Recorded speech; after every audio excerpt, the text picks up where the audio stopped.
With 7 members of the Community Commission for Public Safety and Accountability present, we have a quorum where we can conduct the commission's business. The next item of business is public comment. If you would like to share something related to the commission's work on public safety and accountability, you have a few options. You can speak at a public meeting. You can also submit public comment in writing by emailing your comment to Community Commission public comment at cityofchicago.org. Again, that is Community Commission public comment at cityofchicago.org. Or you can bring a copy of your comment to one of the commission's public meetings and give it to someone on the commission or to a staff person. People who wanted to speak during the public comment period tonight were asked to submit their names in writing earlier tonight.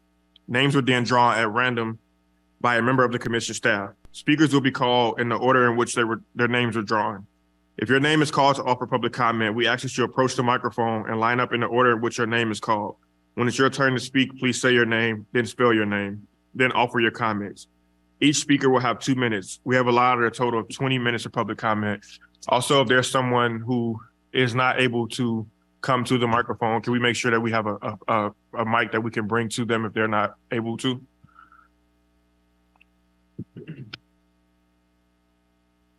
Our first speaker is Julio Miramontes, and forgive me if I butchered your name.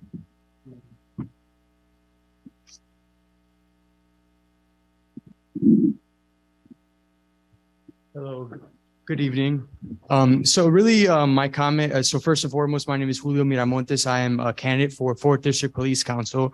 Earlier in the week, I went to a meeting. It was a public safety meeting in the 7th Ward with the 3rd and 4th police districts. And one of my questions was really how the elected official and the police department plan on working with the police district councils to really make sure we solve a lot of the issues that we have there.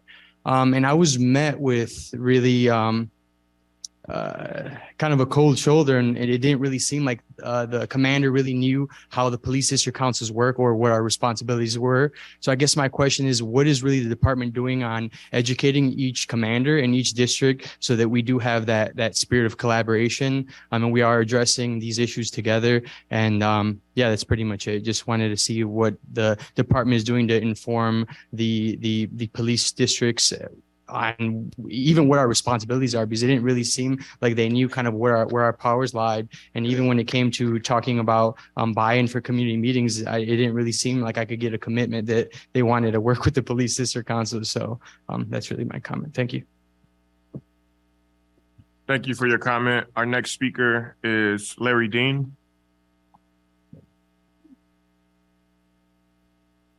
Okay, hi, my name is Larry Dean. I'm a member of the Empowering Communities and Public Safety Coalition.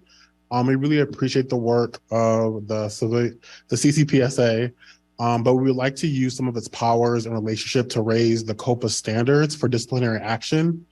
Recently, COPA suspended 2 officers, Enrique Delgado Fernandez and Gerald Williams, for violence against Damian Stewart. Video shows the 2 officers choking and punching Stewart multiple times in the face while he was in prison in 2019. COPA found that Fernandez entered Stewart's cell without permission, initiated physical conduct without justification, placed his right hand and left arm around Stewart's neck without justification, used force as punishment or retaliation, and failed to complete a tactical response report after the use of force. For this, COPA recommended Fernandez be suspended for only 15 days. For this unnecessary and appalling violence against a man already in police custody, Williams served a 15-day suspension in November 2021, and Fernandez served a 10-day suspension in April 2022. This is despite the fact that Williams was also involved in another police brutality case the same year as Stewart's beating. These cases raise substantial concerns about the leniency of COPA sentencing standards for officers convicted of misconduct and brutality.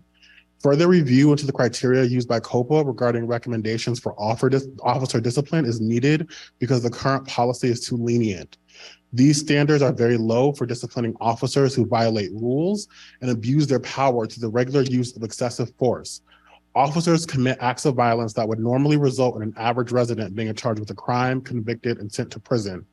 While we hope the CCPSA can preserve what has been a productive working relationship with COPA, we ask that the commissioners remain vigilant and ensure that COPA does not get a pass on scrutiny by the commission and the public. It is especially important that we have a strong and functional COPA, with the newly created district councils being created soon. Having community representatives in the neighborhood will bring forward complaints from the community that COPA must be prepared to act on swiftly and justly. Additionally, the coalition understands that police accountability does not rest entirely in the hands of COPA, and accountability mechanisms must be strengthened within all levels of city leadership. Recently, the Chicago Police Department's decision not to fire 2 officers with ties to far-right extremist groups sparked outrage. The ECPS coalition believes that any affiliation with white supremacist groups should be cause for termination from the department. When it comes to light that an officer is a member of a white supremacist group like the Oath Keepers or the Proud Boys, the investigation should include a thorough investigation of that officer's supervisors and coworkers at the time of joining. We must look broadly to address how deeply these extremist organizations have infiltrated the department. Police leadership cannot claim to be unbiased, while officers with a history of racist and anti-Semitic comments continue to work within its ranks. This coalition fought for the ECPS ordinance in part so that there would be representatives advocating for systems of accountability that prevent misconduct, brutality, and extremism in policing. Ultimately, COPA and police leadership should be held to a higher standard of performance, and we ask that the CCPSA be the people's partners in raising the bar. Thank you. Thank you for your comment. Our next speaker, it looks like Lee Bralick. Lee Balecki, yeah, that's close enough. Good evening, everybody. My name's Lee Balecki. I'm a district council candidate for the 22nd Police District. I attended the last meeting at Olive Harvey, and I was going over the COPA's goals for 2023, and I just had a couple questions relating to that. When you go to the COPA website and you open it up, it says, report an officer or make a compliment an officer. Nowhere in any of the COPA annual reports or quarterly reports is there anything that relates to the complimenting of an officer. So I think that's something that should be included in their goals. I mean, statistics for those things are just as important if we're gonna breach that gap between the community and the police. That's something that should be looked into. Also, under the communications and external affairs goals, you had something, looks actually not, it's under investigative goals. We had formalized a partnership with CPS and other local schools to deliver in-school curriculum at the end of the second quarter. I'd like to know what exactly does the commission expect in terms of curriculum and for CPS? I mean, where are we going with that? Is it something we expect COPA to design and implement? What is the nature of that? Or is this something that the commission wishes to introduce? Thank you. Thank you for your comment. Looks like that is all that was submitted for public comment. The next order of business is the approval of the minutes. Before today's meeting, draft minutes of the commission's meeting held on December 12, 2022 were shared with all commissioners. Are there any corrections to the draft minutes that have been circulated? If there are no corrections, is there a motion to approve the minutes of the commission meeting held on December 12, 2022? Second. Commissioner Nellis has moved to approve the minutes of the commission's December 12th meeting. Commissioner Gomez has seconded. Is there any debate on the motion?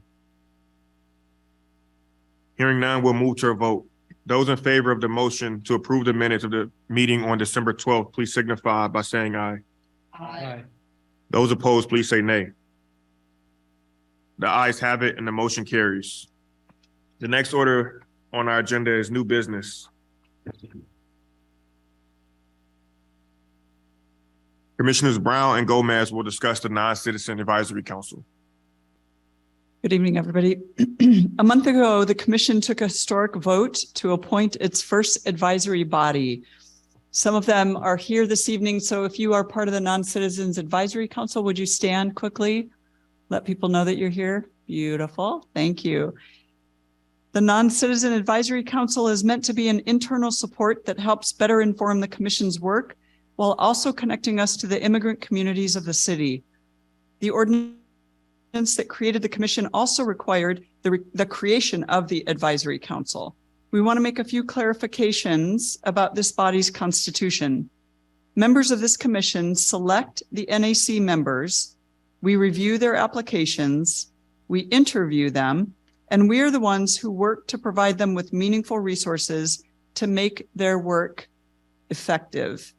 Any Chicagoan who meets a few qualifications can apply directly to the commission if they wish to serve on this body. The three qualifications are these: residing within the city of Chicago, being a non-citizen or being an advocate for non-citizens in our city, and sharing our commitment to improving public safety. While we have selected 3 members to serve and will be nominating another one this evening, we want everyone to know that we are still looking for applicants.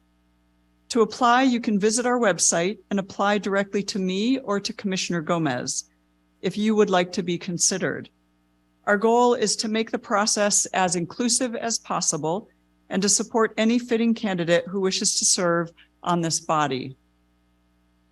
Today, Commissioner Gomez and I would like to nominate Angel Ruby Navarrijo to the Non-Citizens Advisory Council. I think Angel is here. Yeah, Angel, come on up. Would you stand at the podium so everybody can see you?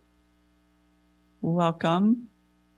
Angel currently serves as the Constituent Services Coordinator for the 40th Ward Aldermanic Office.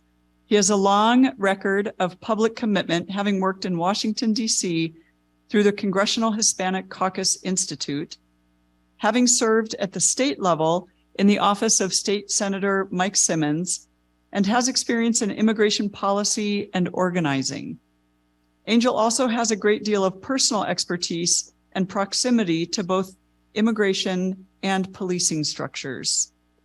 In accordance with MCC 2-80-050I, I move to confirm Angel Ruby Navarrijo as a member of the Non-Citizen Advisory Council.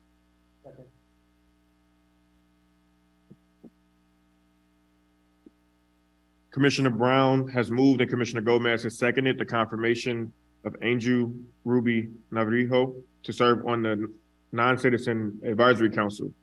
Is there any debate on this motion? Hearing none, we'll now move to a vote. Those in favor of adopting the motion to confirm the selection of Angel Ruby Navarrijo as a member of the Non-Citizen Advisory Council, please signify by saying aye. Aye. Are there any nays? The ayes have it and the motion carries. Thank you for your service, Angel.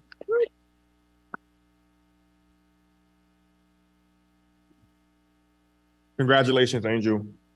For our next order of business, we'll be taking a vote on our bylaws and taking action concerning commission committees. Then we will hear a presentation about the role of the district councils. And finally, we will hear updates regarding the police board candidate nominating process. Office of Wellness, a general order on associations that we received from the Chicago Police Department, and an update on commitments and other administrative updates. We'll begin by considering the commission's bylaws. The ECPS order establishes the commission's responsibility to create certain operational policies and procedures for the commission. Today, we will continue to formalizing that process with the approval of the commission's bylaws. The bylaws have been posted on the commission's website for public comment and review for 2 months now, and we are ready to act. The bylaws are largely informed by the ECPS ordinance, which establishes the commission and includes items regarding the commission's purpose and duties, membership, officers, meetings, budget, conduct, and internal procedural measures that address privileged and confidential communication, commission spokespersons, and other important measures to guide the operations of the commission. First, we have an amendment to the proposed bylaws based on feedback that we received from staff. This amendment removes section IVECE of the bylaws, as staff would like to handle this as an internal function as they formalize their operations. Are there any questions on this amendment? Seeing no further questions, I move to adopt the proposed amendment. All those in favor of the adoption of the amendment, please signify by saying aye. Aye. Are there any nays?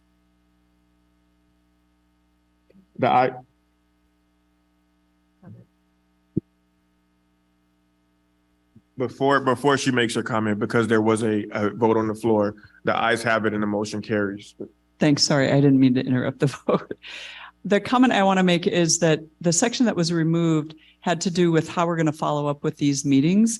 And so I want to offer to everyone gathered tonight to say that internally we have decided that what we're going to do is create a document after each meeting that has all the follow-up items on it.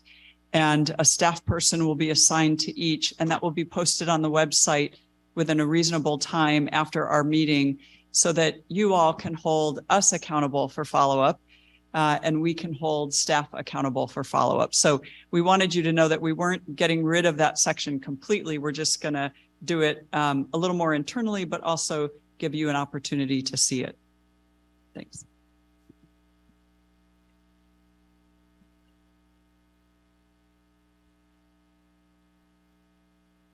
Now we will have a vote on the bylaws as amended in accordance with MCC 2-80-050. I move to adopt the proposed bylaws as amended for the commission. I second. Commissioner Driver has moved to adopt the proposed bylaws as amended, and Commissioner Gomez has seconded. Is there any debate on this motion? Hearing none, we'll now move to a vote. Those in favor of adopting the motion to adopt the proposed bylaws as amended, please signify by saying aye. Aye. Those opposed, please say nay. The ayes have it and the motion carries. Our next order of business will be the consideration of a matter concerning committees. Commissioner Gomez.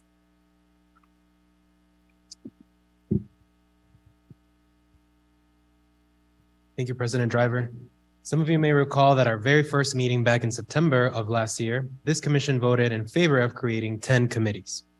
The purpose then of creating those committees was to delegate the administrative tasks that happen between regular meetings like this one in an organized and orderly fashion. Tonight, we're going to talk about dissolving these committees. So you may be asking yourselves, why would we want to dissolve these committees if we just created them? I want to be clear that this is not going to bring a halt to any of the progress that we are making on the various issues, including the ones we are discussing today. But that we've been performing our work for several months, we do feel that the word committee reflects commissioners' actions outside of the monthly meeting. Though each of us does work between meetings to move things along, the actual authority of the commission only lies within the commission itself and not with any individual commissioner or subgroup of commissioners. We want to give commissioners the flexibility to shift from one issue to another area without any sense that they are assigned to certain topics. And for that reason, I move to dissolve the following committees: the Executive Committee, the Chicago Police Department Budget and Resource Allocation Committee, the Policy Review and Development and Consent Decree Compliance Committee, the Community Policing Committee, the CPD Goal Setting and Performance Assessment Committee, the COPA Committee, the Police Board Committee, the Non-Citizen Advisory Council Committee, the Community Engagement Committee, and the Ad Hoc Police Superintendent Search Committee. Are there any seconds? Second. Discussion. Is there any discussion on the matter?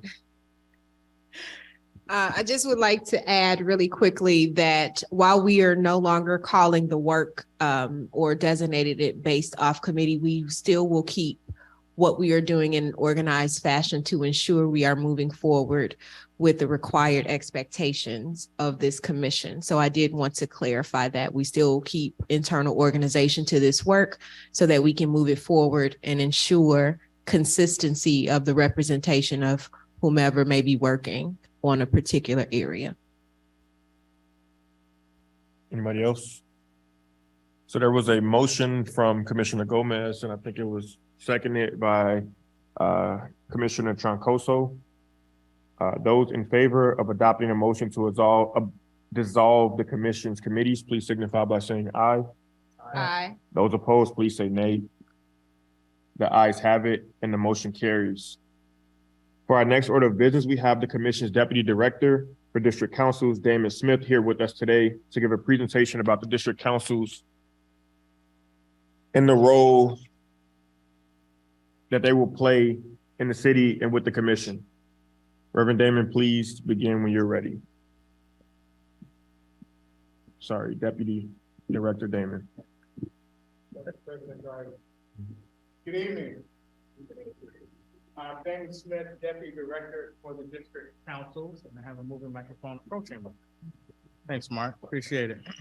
I'm here tonight to give a brief presentation on the district councils here in the city of Chicago, and I thank you for the gentleman who gave the comment about the fourth district. We're going to work with the we'll be working with all the commanders going forward, so don't worry. They'll be in constant communication with us tonight with them how the district councils will be working on all the 22 police districts as we're going forward.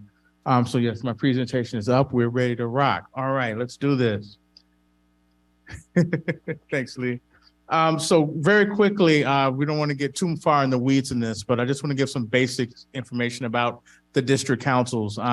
In July of 2021, the city council passed the ECPS ordinance. I want to make sure that's very clear. And that ECPS ordinance created the community commission. I'm sorry, next slide. I'm sorry. Created the community commission for public safety and accountability. And what that ordinance created was what we see here now, our 7 commissioners. These are our interim commissioners, and they will be in place until the district councils nominate, until the mayor selects, and they are confirmed by the city council, the permanent commission that will take place. All right, so we have our interim commissioners here, all 7, and then we have our district councils who will be elected on Tuesday, May 28th. February, I'm sorry, I'm thinking about inauguration day. February 28th. Inauguration day is May 2nd, so I got some stuff to do between now and then. Election day is Tuesday, so please go vote for your district council representatives, who are all the representatives on every police district across the city of Chicago. And these district council members will be representing you, the community, the residents, the constituents of these particular police districts all across the city of Chicago. So that's what the ordinance created. We're going to talk specifically about what the district councils do as we go forward. Next slide. We're already there. Perfect. So there are 22 police districts in the city of Chicago. 22. Each police district will have the opportunity to have 3 elected district council members that will be voted on by the public, by you, through mail ballots, early voting in person, etc. That next day, those individuals who have been elected will become district council members elect. Okay? There will be 66 total district council members here in the city of Chicago. 66. Commissioners, God bless you, there are only 7. I love you. All right, so we have 66 district council members. Why are we doing this? The district councils will represent very localized community input for the police departments to use and to work with and to build relationships with. Policing will be different in various districts across the city, but yet the goal will be the same: to ensure the public's safety, to ensure accountability in all of the districts in the city of Chicago. The goals will be the same. How it's done will be very localized and developed by the communities that these district council members represent. And they will be meeting with the communities to get that input and to make those things happen. Next slide, please. So your district councils, they are elected by the people in Chicago. They are elected according to the police districts that they live in. They will be serving 4-year terms. Their job is to represent the people that elected them. That is their job. They will talk to and be in relationship with the community commission, who will be appointed by the mayor, confirmed by the city council, but their names, the original list of names of individuals, will come from your district council representatives. Let that sink in for a minute. The commissioners will be selected by the district council representatives. And then their names will go through the process to be approved and confirmed by the administration and city council. Next slide, please. How are we funded? That's been a question I've heard at many candidate forums across the city of Chicago. Let's make sure we understand what we're talking about. The CCPSA is the entire agency, the entire commission, and we are funded out of a line item out of the Chicago Police Department budget to the tune of 0.22%. They can't touch it, neither can we. It is a calculated formula that funds the entire commission. That means that every district council will have access to financial resources to have new ideas, new resources like mental health, counseling, development, social justice, impact programs, alternative policing programs, or alternative arresting programs. We'll be able to do these programs in every district across the city of Chicago, right? So there is funding available, as well as funding for the commissioners if they deem that they would like to do a program as well. But they have citywide jurisdiction, whereas the district councils have localized police district jurisdiction. So that is our funding. That is where it comes from. Next slide, please. The purpose of district councils. Why are we electing these individuals? What makes this so new, so transformative, and so historic? The district councils are going to build connections between the police and the community. They are going to have relationships with district leadership, not just the commanders, but the desk sergeants, the captains, the patrol officers, because there may be individuals in police districts who just are having a bad day that may not need to be arrested or apprehended, or the citizens, the residents may have questions about crimes that have gone unsolved. How can we move these things along? What we can do to get witnesses to come forward and protect them and keep them safe? The district councils will help facilitate those relationships. And that is what they're going to do, building those connections between the police and the communities that they patrol, protect, and serve. Next slide. They will collaborate in the development and implementation of community policing initiatives. Let that sink in for a minute. The community is going to be able to design and implement initiatives to help keep their communities safe. They will be telling, the community will be telling the district councils what it is that they would like to see, like what they would like to have happen, how they would like these exchanges and the interchanges to happen, as well as hear information from your police districts. What are the challenges that our officers are facing? What are the issues that they're dealing with to help keep these communities safe? So it will be an ongoing collaborative conversation between the community, the residents, and the police department. Next slide.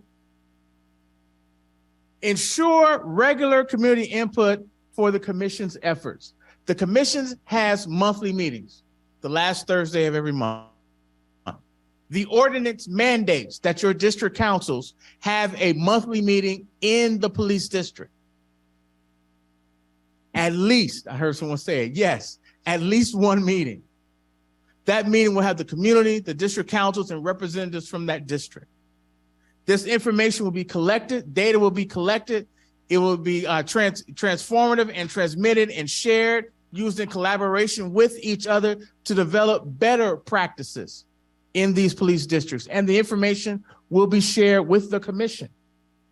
The commissioners will have advice, may have pointers, may have better practices that they have dealt with that will help the district councils do their jobs even better.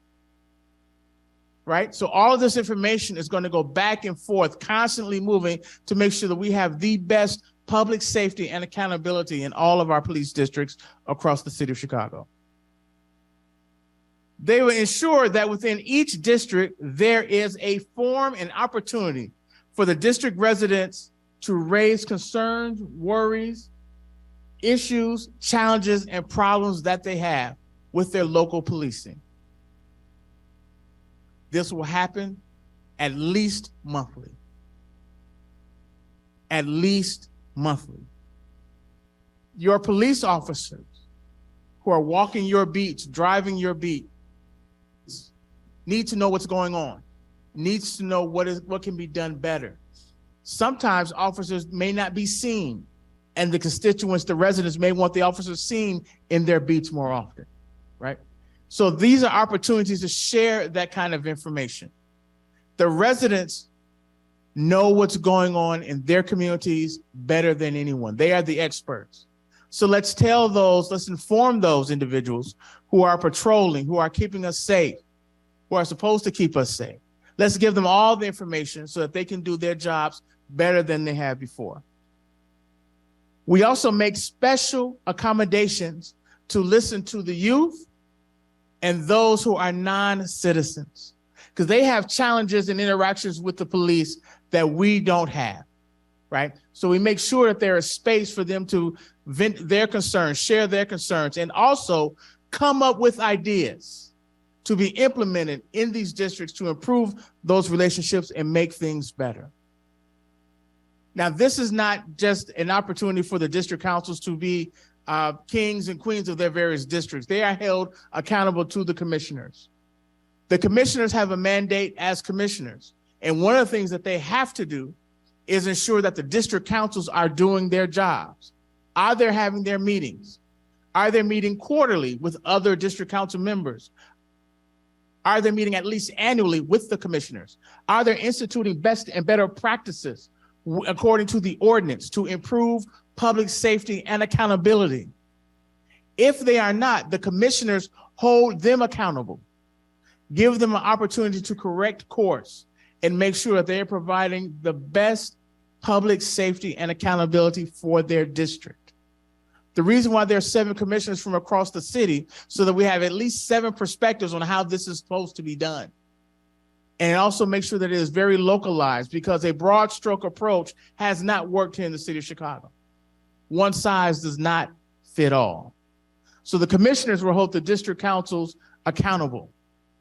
They'll be reviewing the minutes and the agendas and the votes to make sure that what is being done to make best the communities for the districts, for the police districts that people live in. Next slide. Flipping.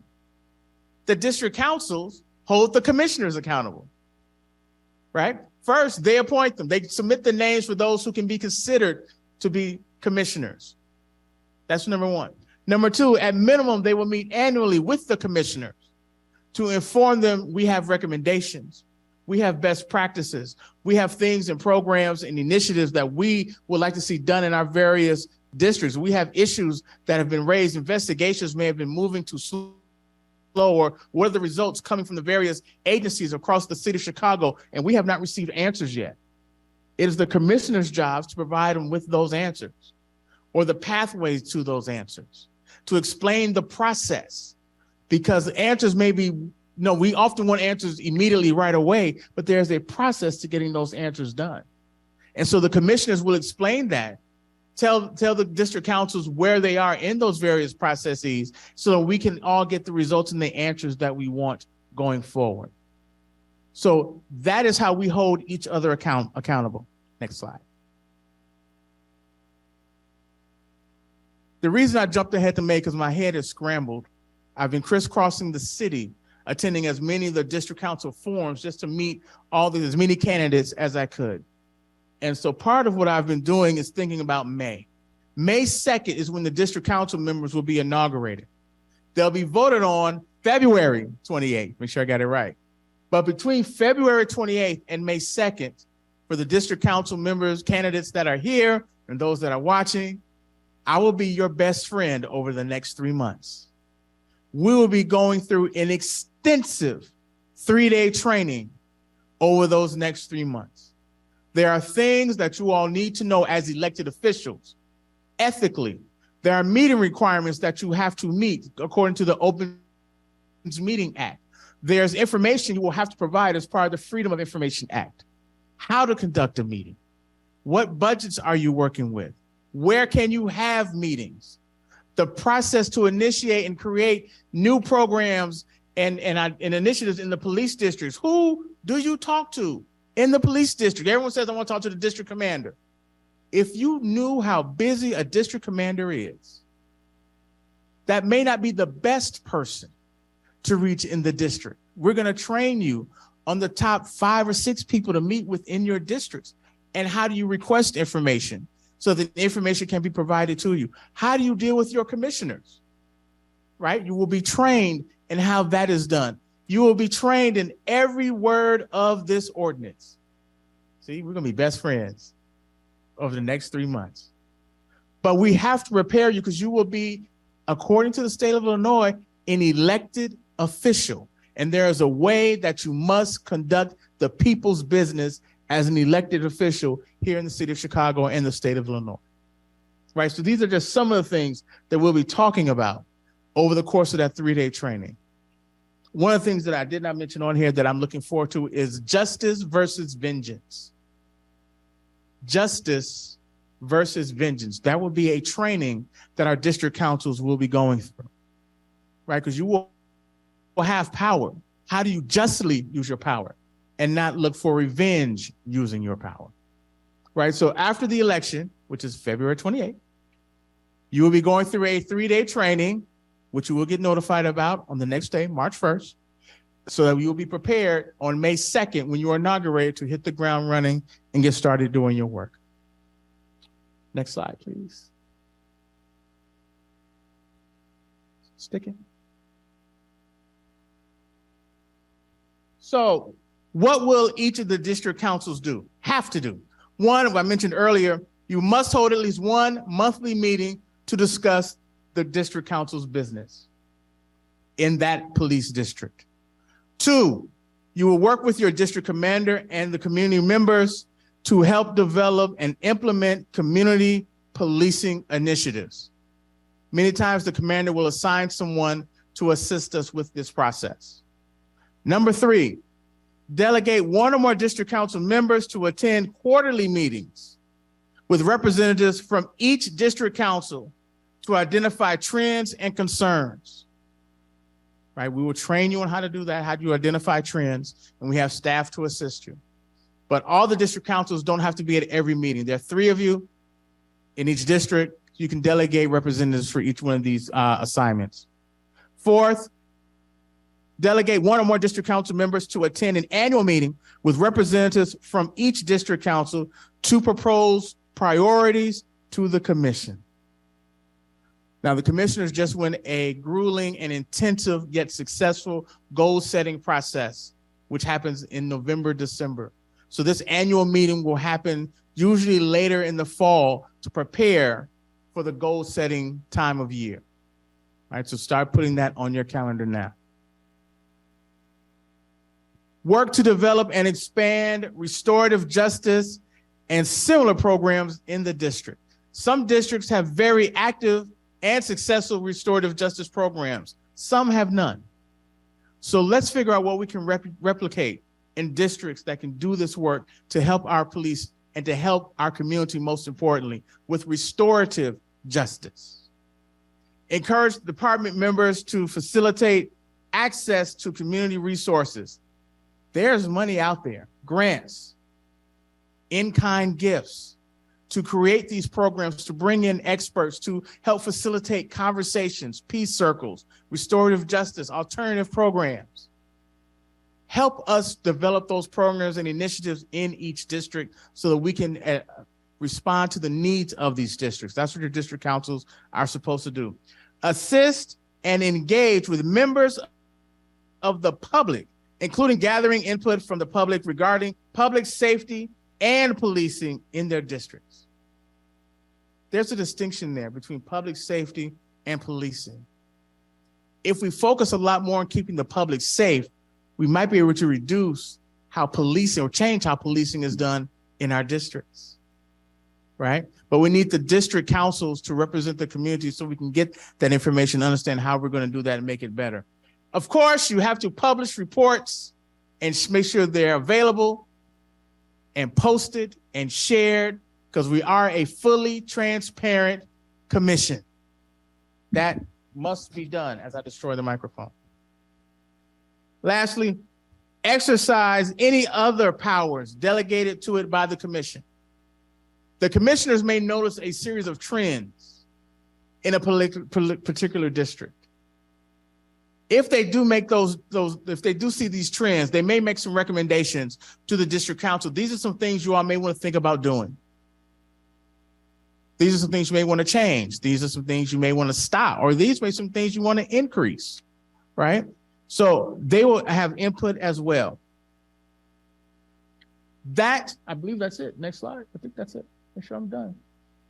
Oh, yep, I did that one. Good job. See, good job. Those are your district councils. That is what they have to do. Now let's make sure we review this. February 28th, everyone make sure they vote or have voted by then. May 2nd, district council members will be inaugurated. District councils must have at least one monthly district meeting with district leadership and the community. They must have at least one quarterly meeting or send one representative to attend the quarterly meeting to meet with the other representatives of the district councils across the city of Chicago. And there's at least one annual meeting with the representatives of each district council and the commissioners to develop better best practices, have input on goal setting, look at trends, things that need to be changed, edited, deleted, altered, or increased, so that the commissioners can prepare their documents as they're going forward with what they have to do come out November and December for goal setting. At minimum, the district councils will succeed if the public succeeds in attending and participating in the meetings. Let me make sure we say that again, because that is true of all aspects of our government. The district councils will succeed only if the public succeeds in attending and participating in their meetings. We must be active. We have fought for this to happen. It has happened. It is happening. The districts are ready for it, and we will help get our police commanders and police leadership ready for it in each district. That's my job and my team's job going forward. So that is district councils. I think I see befuddled faces, but I'm not sure. Let me ask my president, Driver, should I ask for any questions or should we just let them be? Yeah, no, we don't want to turn it into a town hall. Right, I didn't But think so. you should, Okay. if you want to leave your email or phone or something like that. Sure, I wish I could. I didn't put that on the slide. So my email address is Damon, DAMON .Smith, SMITH at cityofchicago.org.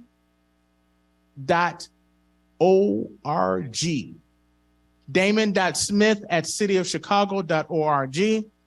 And my phone number is, easy to reach me on my cell, 773-909-5700. 773-909-5700. And Commissioner Isaac was nice enough to produce this great handout on district councils in a nice graphic detail. It's out there on the table. Please take one with you if you haven't received one already. It will also explain how the district councils and the commissioners work together. Thank you for your time. I appreciate it.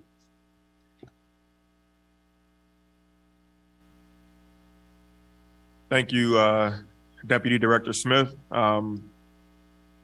Just want to also take a moment to encourage everyone to, if you haven't already, I know a lot of Chicagoans have already early voted, but please do get involved in these elections. Please do look up who your district council folks are, look up who's running, be an informed voter. Congratulations to everybody who's here that is running. Those who may be watching that are running, please continue to get involved. I think this is really important. I shared with my fellow commissioners via text message about 2 weeks ago, a newspaper clipping from 1973 that was actually written by, or it was talking about Bobby Rush before he was a congressman, before he was a alderman, before all of that. He was actually trying to establish these district councils way back in 1973. And it's from May 26th, so exactly 50 years later almost, we're just now starting to see the fruit of that. So it's been a over 50-year fight to see this realization. And we are closer than ever to making that happen. So thank you all, and I hope you all continue to work with us and, we move forward together. The next order of business is reports and updates. We will begin by discussing where we are in our final steps of the process for nominating police board members. I will pass it over to Commissioner Troncoso. Thank you, Commissioner Driver.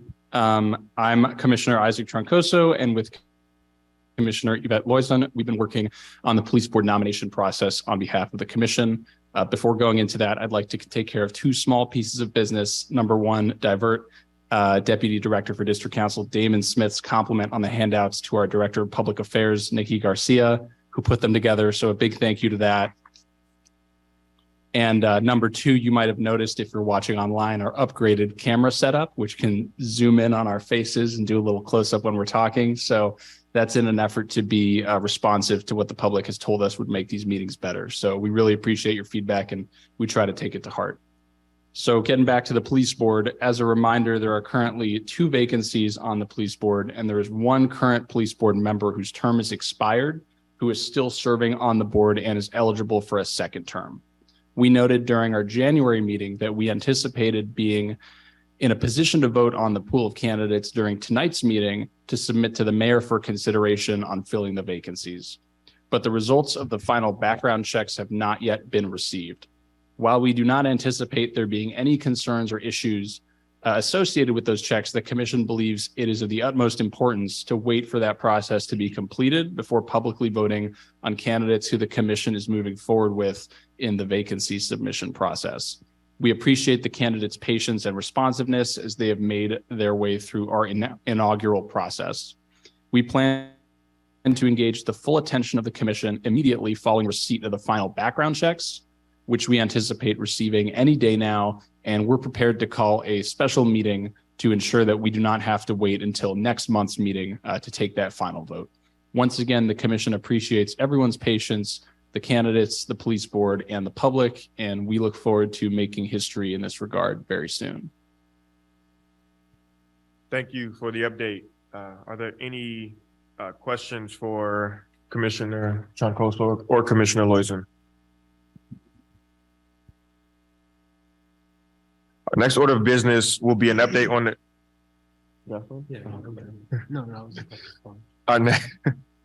Our next order of business will be an update on the commission's efforts regarding officer wellness. I will pass it over to Commissioners Gomez and Loizon. All right. Thank you everyone for being here. And I'll just preface this by saying it's going to be a little bit long because we have a few things to say, but we are thankful for all of you being here. I voted today and that was really powerful. So thank you for that. So my name is Oswaldo Gomez. I serve as Commissioner of the West Side. I'm a community organizer, a student, and a very proud Chicagoan. I know that being here for a lot of you is already an incredible task to ask after a busy day of doing a lot of things.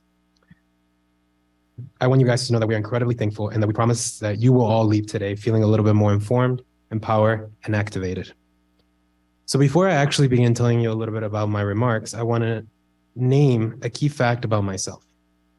I was appointed to serve on this commission not only because of my professional expertise and experience, but presumably because of what I've lived through, or rather because of the things that I carry with me, having grown up a poor boy in the city of Chicago. I've experienced what a lot of Chicagoans have experienced. A fear, both of loud noises at night, but also of surprising blue lights. I share this fear with you only because I want to illustrate a key reality about the people who live in this city. Many people, including myself, are on a journey to heal trauma that has impacted us. And we're doing that while also trying to ensure that others around us are safer than we were. This commission's main mandate is simply to further public safety. While there's a lot that we need to do to get there, Commissioner Loizon and I understand that if we are to transform how Chicago is serving its residents, we need to approach the issue of public safety ultimately as an issue of healing. That is why today I want to talk to you about the healing of a group of Chicagoans that is not always centered in this conversation, our police officers. In 2017, the Department of Justice published a landmark investigation into the inner workings of the police department. The report highlighted unconstitutional policing practices within the department and was the eventual catalyst that brought the consent decree. The report also highlighted massive deficiencies in our city's efforts to ensure that police officers have that wellness. 6 years later, the alarms are still going off on issues of officer wellness. Last October, the Office of the Inspector General released a report pointing out deficiencies in the operations and leadership structure of at least 2 of the department's officer support programs. A month later, this commission released its police budget recommendations, where we inquired about the police department's ability to make data-driven decisions about when and where to allocate police officers in order to reduce violence without canceling their time off extending tours of duty on short notice, or otherwise creating a work environment that is detrimental to our officers. Chicago concluded 2022 with the most stark and heartbreaking reminder of the magnitude of the problem. In a single week last December, 3 officers took their own lives, bringing the total number of officers to 7 just in 2022. But regardless of any statistic, Commissioner Loizon and I know that the pain felt by those who've lost a loved one and the overall impact that this crisis has on the whole city is incalculable. In addition to that heartbreaking statistic, Commissioner Loizon and I also know that the police department has experienced unprecedented attrition and has great difficulty in hiring and retaining police officers. Now, as enumerated by our guiding ordinance, the commission is tasked with ensuring public safety, ensuring that department activities are directed towards maximizing public health and safety while also minimizing any harm to city residents. We're also tasked with building trust, improving interactions between and among the department and the people it serves, as well as ensuring that the department resources are not used inefficiently to address public health or safety issues that other professionals are better equipped to address. And lastly, we are also tasked with encouraging preventative, proactive, community-based, and evidence-based approaches to public safety.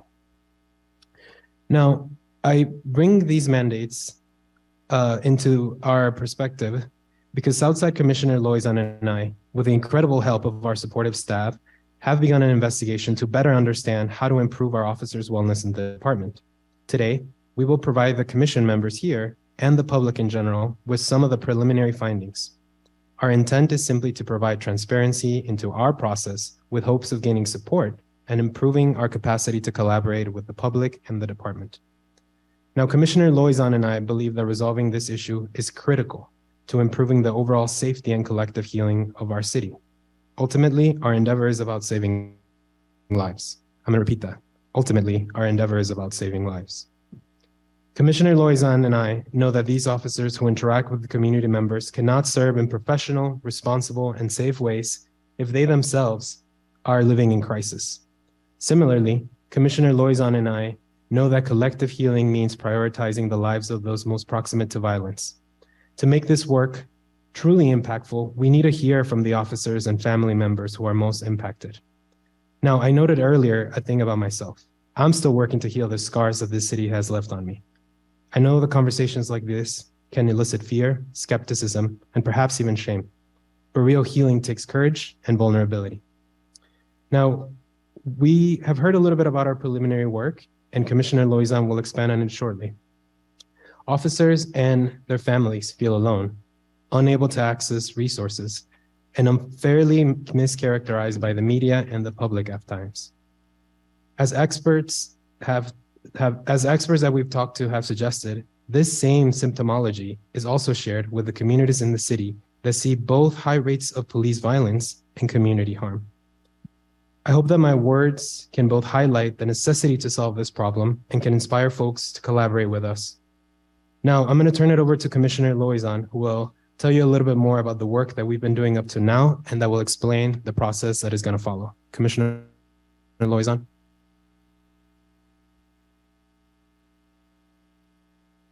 Thank you, Commissioner Gomez. I'm Yvette Loizon. I'm a commissioner from the South Side. I live in the Beverly neighborhood, which is the home of many first responders and police officers that serve our city. I also spent the majority of my professional life as an attorney in the Chicago area, working with CPD and police officers across the entire state. There are plenty of police officers that are dedicated professionals who take their duty to serve and protect very seriously. And in the course of our investigation and talking with police officers within CPD, we have heard from them repeatedly that they desperately want to be positive difference makers in communities. They also have told us that they want to be catalysts for change, and they believe in reform that rebuilds relationships of trust between them and the communities they serve. I want those things too. So does Commissioner Gomez. Some of that change and reform begins with officers having reasonable working conditions that are conducive to wellness. As Commissioner Gomez pointed out, this body is dedicated to creating evidence-based solutions that are co-created with the help of those most impacted by the issues we face. Throughout our investigation, we have talked to many subject matter experts, mental health practitioners, and leaders within and outside the department. We have read up on the relevant reports, news sources, and research to better inform our understanding. We have even conducted our own independent focus groups and interviews with officers and command staff to better understand their perspectives. In the coming weeks, Commissioner Gomez and I hope to continue this evaluation of the CPD's progress and shortfalls when it comes to officer wellness. We will continue our conversation with law enforcement, mental health, subject matter, and policy experts to further our understanding of persistent problems and to learn about possible solutions. We will also listen to all of you, the members of the public, and we will consider your written comment and any other information that you would like to share with us. Commissioner Gomez and I will also speak to key public safety officials within the department, at the Inspector General's office, and on the independent monitors team. Most importantly, we want to elicit the participation of current and former officers who can help us understand from a personal perspective the difficulties they encounter. As Commissioner Gomez said, while these conversations can be hard, it is the exercise of coming together that helps build trust to create humane solutions to our problems. Commissioner Gomez and I intend to give you and our fellow commissioners an opportunity to hear from some of the experts and leaders at a public community commission meeting so that we can collectively illuminate both the problem scope and its possible solutions. While it is true that our investigation is still ongoing, we do want to highlight some of the key areas of concern. Throughout the course of our investigation thus far, the biggest driver of unwellness that Commissioner Gomez and I have heard about is the norm of continuous and uninterrupted streaks of canceled days off. We understand that our city is facing some of the lowest staffing and retention rates it's seen in recent years. And we also know that officers cannot perform well if they are not able to decompress from the stresses of the job. Commissioner Gomez and I worry that consistently canceled days off exacerbate risk factors that affect officers' mental and physical health and negatively impact them, their families. We also worry that these working conditions impact negatively the communities that these police officers serve. The city surely deserves continuous police presence and expedient response. But we are worried that the department's strategy is not cohesively or methodically informed by the best predictive trends of crime. Simply said, Commissioner Gomez and I worry that officers are having their regular days off canceled without any clear indication that this extended deployment is targeted or effective at deterring crime.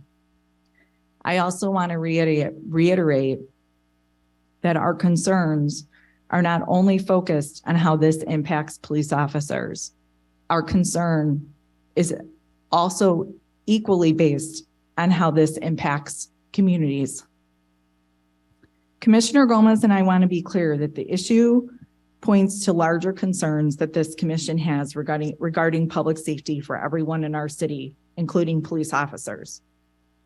We understand that violence and crime have spiked in recent years, but we are worried that with canceled days off and extended deployments, police officers are deployed more often for political signaling than for smart crime prevention. No officer should be separated from their family for weeks on end simply to sit in a mobile squad car without a clear indication of what he or she is actually supposed to do. We have heard repeatedly from officers that this strategy is frustrating, not only to them for personal reasons, like the fact that they aren't with their families, but we've heard time and time again that this process is frustrating to officers because they know it actually hinders their ability to build positive relationships with the communities that they are policing. That is neither an effective use of our limited resources nor a humane way to treat workers who already respond to some of the most traumatic instances of violence. It's also no good for communities that may need police officers the most. Canceled days off means less time for officers to mentally unwind and process, and ultimately leads to higher risk for their physical and mental health. We believe that our officers and our city residents deserve better. Commissioner Gomez and I have also learned that cultural norms and practices within the police department limit officers' ability to seek or receive help. Leadership within CPD is not exclusive to high command staff. In fact, we have heard time and again that sergeants have the most influence over culture, that officers' overall wellness is greatly impacted by the strength of their sergeant, and that officers have real concerns about the way sergeants are chosen, given that their influence is so great. Like the Inspector General, Commissioner Gomez and I are concerned that training, permanency, and resource availability varies greatly depending on who an officer's most immediate supervisor is. We also worry that the quality of policing that community members experience is impacted by this factor as well. Commissioner Gomez and I believe that sergeants and lieutenants play an important role in shaping the culture of the department at large. This culture often inhibits individual officers from seeking help due to stigma, fear of losing their job, or alienation. Reshaping the culture will have to be an aspiration that we take on, again, not only for the benefit of police officers, but for the benefit of the communities that they serve. We have also heard at length that police officers worry about uncertainties in their disciplinary processes that can cause a great deal of emotional stress, not just to community members, but to officers as well. This commission plays a big role in determining the structure and practices of the police accountability infrastructure. We know that officers can have mortal impacts on the lives of the people they serve, and thus it is extremely important to hold them to the highest standards of professionalism and ethics. Over the coming weeks, myself and Commissioner Gomez, our staff, and our partners will continue to explore this issue. We will continue talking to officers and the relevant stakeholders that influence the disciplinary processes and officer wellness as a whole. And again, I want to reiterate, as we said before, that on this issue, feedback should not only come from the Chicago Police Department and its leadership, but it should also come from members of the community who are most impacted by the quality of policing. Commissioner Gomez and I know that this is a lot to take in. It's a weighty issue. We want to thank you for giving us your time and attention. We first brought this issue up in our budget hearing in the end of October. And it's taken us some time to be able to report back to you about it. But we hope that today can serve as an opening to create continued collaboration between us, the department, police officers, and the larger Chicago community. As Commissioner Gomez mentioned, every single one of us deserves healing. And Commissioner Gomez and I are committed to working towards that, not only for members of the police department, but for members of all of the communities in our city. Thank you.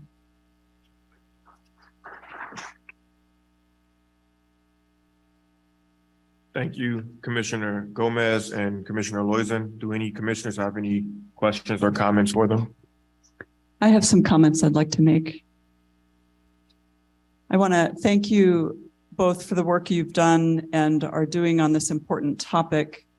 Commissioner Gomez, you were courageous and vulnerable with us tonight, and I know all of us appreciate you for your courage and your vulnerability.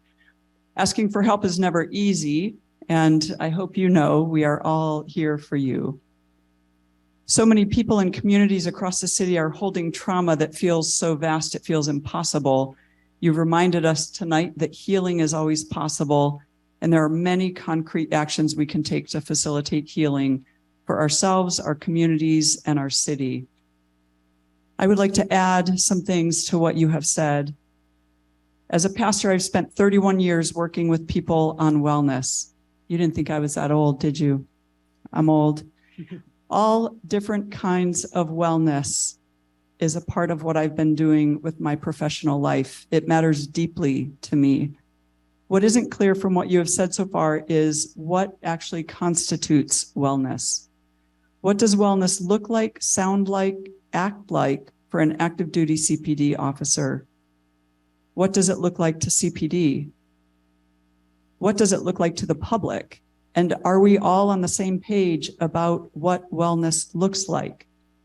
As the investigation into this continues, let's be sure we have identified specifically what we are talking about.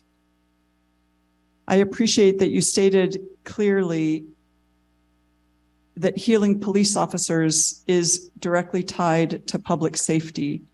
When we have officers who are not well, as you said, they not only put themselves in danger, they are putting all of us in danger. You highlighted the issue for us of officer suicides. There's no question that the officer suicide rate in Chicago is far too high. As you know, not all of the officer suicides involve active duty officers. Some have left the force and then later committed suicide. Either way, any number over 0 is too high.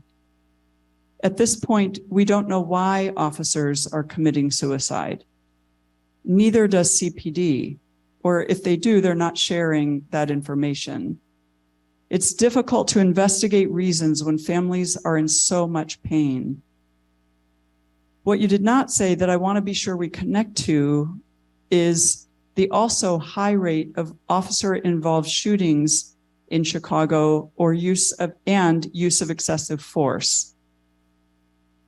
And when I say officer-involved shootings, I mean those under questionable circumstances. These are also indications that an officer might not be well. When we're investigating officer wellness, let's be sure to include these in our investigations. I'm glad you've lifted up the many officers who serve their communities as dedicated professionals and who truly want to make a difference. I agree with you that there are many officers who are committed to that and to rebuilding trust with communities. I also agree with you that working conditions are a part of officer wellness. I was surprised when you said the biggest driver of wellness is the norm of continuous and uninterrupted streaks of canceled days off. We've certainly all heard a great deal about this because it's been in the news quite a lot in the past 3 years. What I'm troubled about is that at the same time we keep hearing about days off getting canceled, we're also hearing about the officers who are employed as security officers or guards when they are off duty. When I was on the mayor's transition team for public safety in 2019, I sat in a circle with mostly supervisors in white shirts from CPD. They shared their concern for officers who were working secondary employment and then coming back on shift for CPD.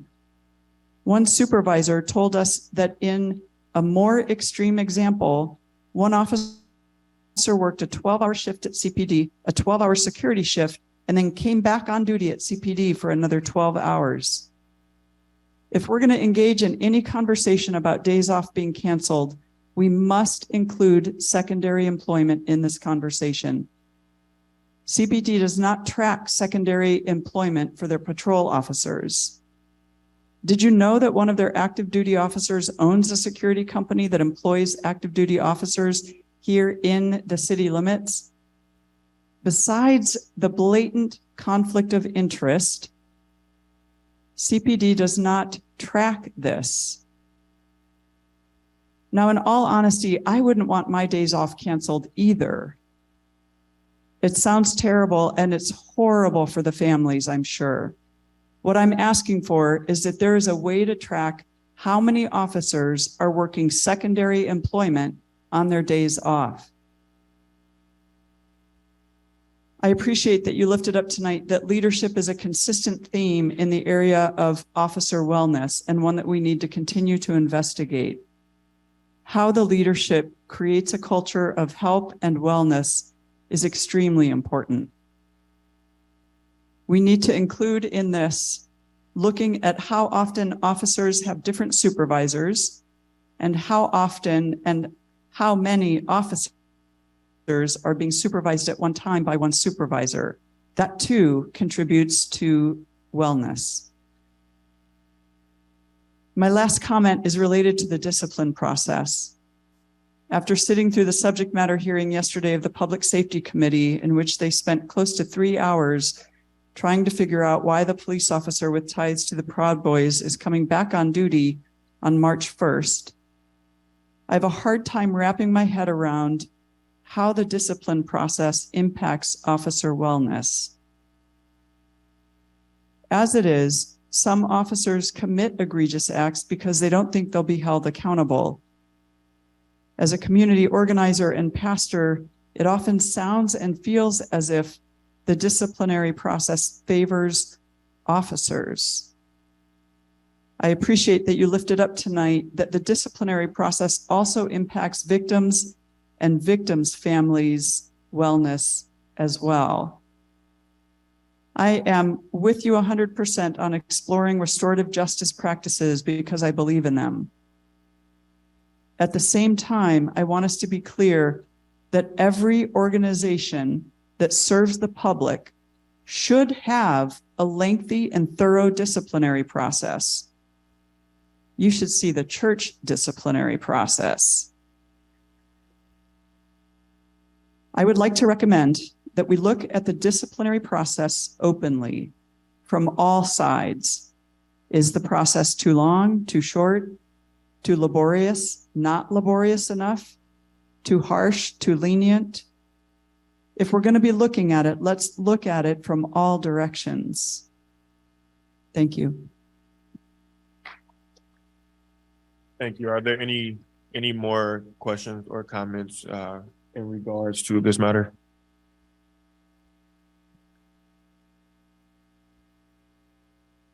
Next, seeing no further questions on this matter, we will move to our next order of business, which is an update on the general order on associations, which is an update on regarding the status of an order on associations that the Chicago Police Department submitted to the commission. Commissioners Loizon and Terry. Thank you, Commissioner Driver. So on January 13th, we received information from CPD regarding an amendment to a general order. Many of you should have received our one-pager document. If you have not, we do have more of them outside, and this will be posted onto our website. So with the general order that was provided on January 13th, we made sure to review it. We went over it internally, and we did our due diligence in ensuring that we consulted with other experts. And after that, we compiled a list of questions, considerations for CPD, which we did share with them. I'm happy to share that we met with them recently, and the meeting was very productive. It was collaborative, and we agreed it was beneficial to us and CPD about what we were thinking. And we learned that COPA and OIG had also weighed in to the general order that had been provided to us. We are currently awaiting revisions that incorporate some of the ideas that we had as a commission, as well as some of the ideas that came from COPA and the OIG's office. We will share that information when we have it. Currently, we have until March 14th to respond to the draft, and we are looking to find other methods beyond our email comments to go cultivate a higher level of meaningful community engagement. So we do hope that you all take advantage of understanding what is a general order, what is the current general order status, what is being proposed, and if you have any input, please feel free to reach out to us. Thank you. I just wanted to add that we are reviewing this general order preliminarily. So for those of you who check out general orders when they're posted and use the comment period to provide your thoughts to CPD, you haven't missed that opportunity. This is before that opportunity. So once the general order is in a draft form that can be posted for public comment, CPD will still do that. This is not in place of public comment. We just haven't quite gotten there yet. Thank you for the update. Do any commissioners have any questions or comments for Commissioners Terry or Loizon? Will there be any, within the changes, will there be any definition of hate speech or definition of hate symbols? Will that be included at all? That's a great question. I would say once we have the next draft of the general order, then that's something that we can consider to see what further information is inputted.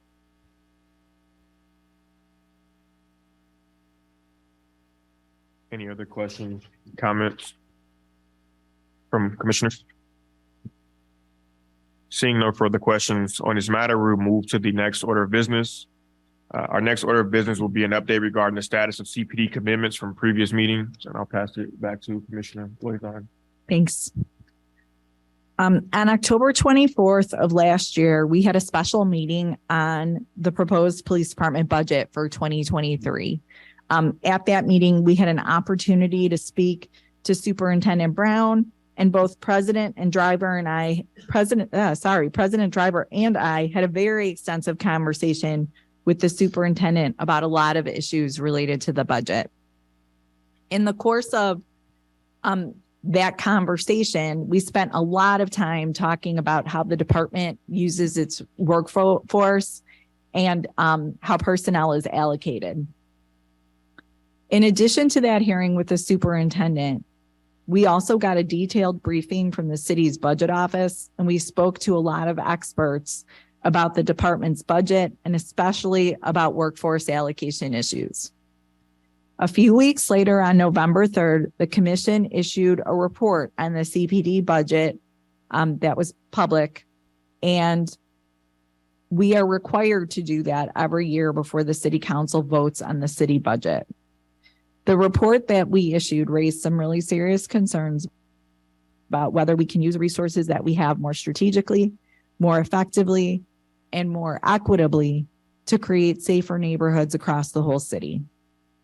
The report also raised concerns about the department's community policing program, about resources that are available to train police officers, and about what systems the department has in place to learn from lawsuits against the police department and identify changes that need to be made in response to those lawsuits. In the report, the commission included a list of questions for the department that would help us all to get a better handle on the concerns the commission raised and understand what kinds of changes may be necessary. Since that time, the commission has been very busy. We've spent December and January working intensively to develop annual goals, not only for the Chicago Police Department, but for COPA and the police board as well. We've also spent a lot of time working to fill vacancies on the police board, doing outreach to potential applicants, and going through a really involved interviewing and review process. Also, I think it's important to note that throughout a lot of those months, community commission staff was getting hired and onboarded. So commissioners were doing some of the administrative related work ourselves.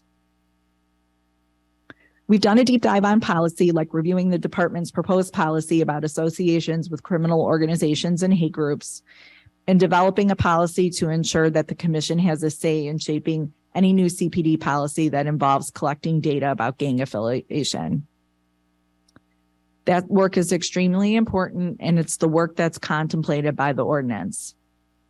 However, while we've been busy doing that work, we have not focused on some of the follow-up things that we need to focus on in light of the conversation that we had about the budget way back in October.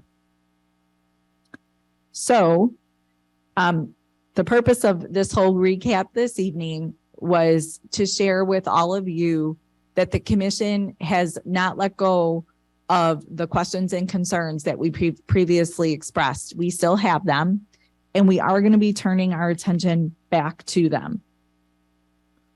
We will be following up on the questions, issues, and concerns that were raised related to the budget, and you'll be hearing more about those issues in upcoming commission meetings. We'll be working with CPD to get answers to many of the questions that we asked and to some new questions that have come up, given that we've been at this job for a little bit longer and have more of a lay of the land. We intend to keep talking to other knowledgeable people and groups about the allocation issues that we previously addressed. We want to see what kind of progress CPD is making in addressing those issues that were highlighted in the budget report. And we'll reevaluate where we are, what our priorities should be, and what we need to do to move forward. And then we will follow up accordingly. Going forward, you can expect that at every public commission meeting, we will be carving out some time to provide you an update on where we are on the issues that we have raised in earlier meetings. We want to make sure that we don't bring things up at one meeting and then you all never hear from us about those again. We hope that these reports will help us to do our jobs as an oversight and accountability body. And we hope that by doing it this way, it will make it easier for all of you to hold us accountable. That's all I got. Are there any questions or comments from commissioners on this matter? Hearing none, we will now move to our next order of business. For our next order of business, we'll receive an update on inquiries moving forward from Commissioners Brown and Commissioner Nellis. Commissioners. Testing. Yeah. Thank you, President Driver. So since our last meeting in January, in fact, it was the day after our last meeting, the videos of Tyre Nichols' murder by the Memphis Police Department, specifically the Scorpion Unit, was released on Friday, January 27th. Our commission, along with the entire nation and residents of Chicago, watched those videos with horror. And I think as many of us feel, here we go again. And in light of that murder, we felt that it was important to conduct and begin an investigation into Scorpion-like police practices within the Chicago Police Department. As everybody here probably knows, there's two significant lawsuits that have been filed against the Chicago Police Department, the first being in 2015 by the ACLU for patterns of stop and frisk that disproportionately impact and discriminate against Black and brown communities. The data in that lawsuit is shocking and shows that there is a high volume practice of stopping unlawfully residents of Chicago, particularly in Black and brown communities, without regard to the Constitution and with minimal success of arrest. In 2017, an investigation was done by the Attorney General in Illinois, which resulted in the lawsuit against the Chicago Police Department for patterns and practices that discriminate against Black and brown communities for excessive force. All of those lawsuits have resulted in what we now call a consent decree, where the Chicago Police Department has agreed to create change and reform within its ranks such that practices that we saw in Memphis by the Scorpion Unit are eliminated, and what we hope to see is a commission, constitutional community policing in its place. I would say that's policing that respects both the community as well as the Constitution. I'm sad to say that in the last month and a half alone, I've sat in 3 listening sessions on the west side of Chicago in the North Lawndale community where I live, and I've lived for 14 years.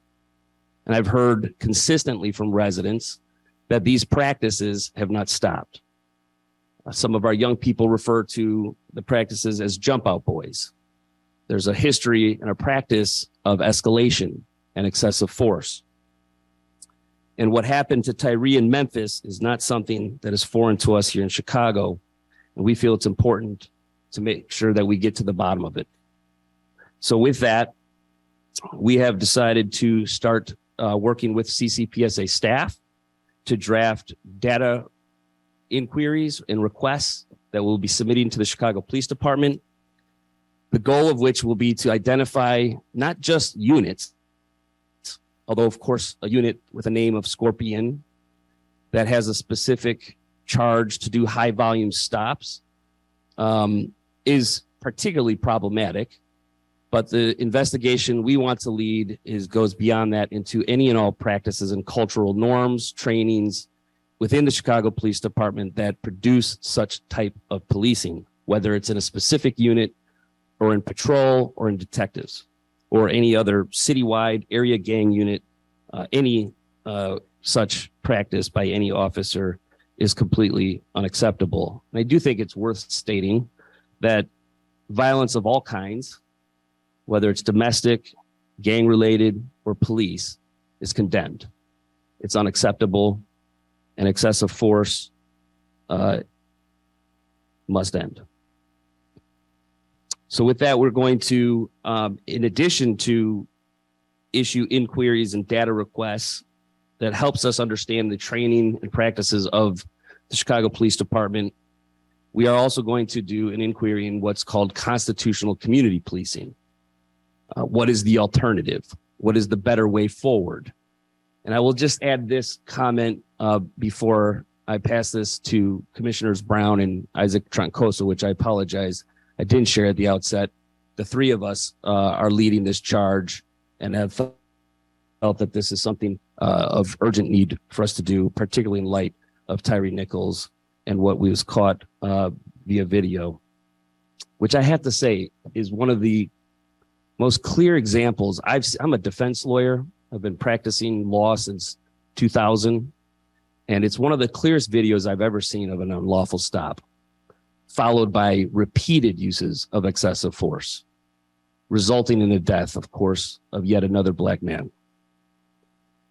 I won't elaborate on the unlawfulness of the stop, but it's shocking. I will say it's absolutely shocking. And then I completely lost my train of thought now. I apologize. I did not write out my comments tonight, but I know that the last thing I wanted to share was that we're going to launch inquiry into constitutional community policing. And we want to share the results of what we learn about the practices of the police department, also what we learn about constitutional community policing with the public in future meetings.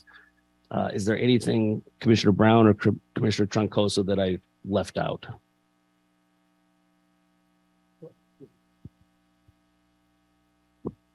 Nothing that you left out per se, Commissioner Nellis, but really just wanted to, underscore the importance of this work. Any single incident like what happened to Tyre Nichols can erode decades of having built up trust. And I think it's of the utmost importance that we, as you said, look into not only the things that are happening on the negative side of this, but also establish a clear vision of a way forward to build on the constitutional community policing that has begun in Chicago and really establish what that looks like in the future.